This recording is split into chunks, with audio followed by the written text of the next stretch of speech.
If you've been at all connected with our community in the last couple of years, then you've certainly heard me talking about psychological and spiritual biomimicry, which is a concept and an idea and practice rooted in the notion that we are a part of nature, so that the more that we mimic and emulate and integrate ecological principles and teachings into our lives, the more that we are going to thrive, that there'll be healing and growth and resilience and transformation, all the very things that we are needing. And this is something that I am super passionate about personally, and it's been a core part of EPI's work for a while now.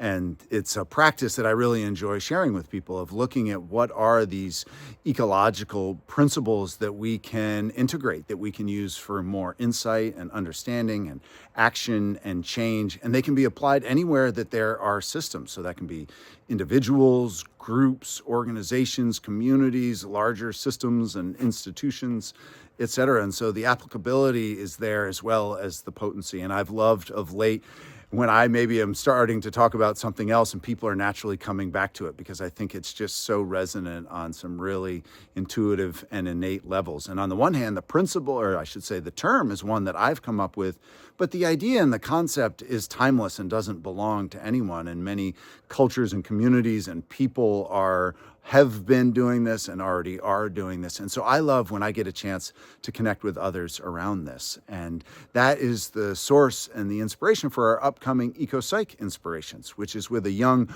Peruvian leader and activist, Angie Flores. And so what she's going to be doing is looking at psychological biomimicry, in particular at what fungi can teach us.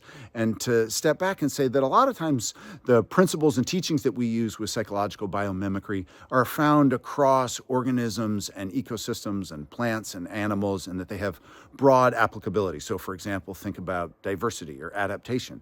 But what Angie's going to be doing is looking at specifically what can fungi teach us about how we can show up better as humans and thrive and be more resilient. And so I'm so excited to join and to learn from Angie.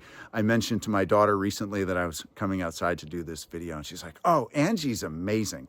And she really is. So I'm looking forward not only to the content that she's going to be sharing, but just who she is, and that our community can get to know and connect with her. Because as I said, she is just a young, powerful leader and activist that has been making ripples in the States as well as in her home country. And I'm looking forward to her being a part of our community. So if you're interested either in psychological biomimicry or what fungi can teach us, or learning from Angie, as well as being a part of the conversation, because as always, this is going to be interactive and collaborative and dynamic and experiential in ways that we hope you're going to be joining to be a part of it. So I hope you are interested. If you are, you can go to our website and register and get a chance to attend live. And even if you can't attend live, if you register, you'll get a recording and any relevant resources that Angie may be sharing with us. So it's going to be on Thursday, January 22nd from 7:30 to 9 p.m. Eastern Standard Time. Let us know if you have any questions. You can check out our website for more information, and I hope you'll be joining us. In the meantime, Happy New Year, and as always, be well, and nature knows the way.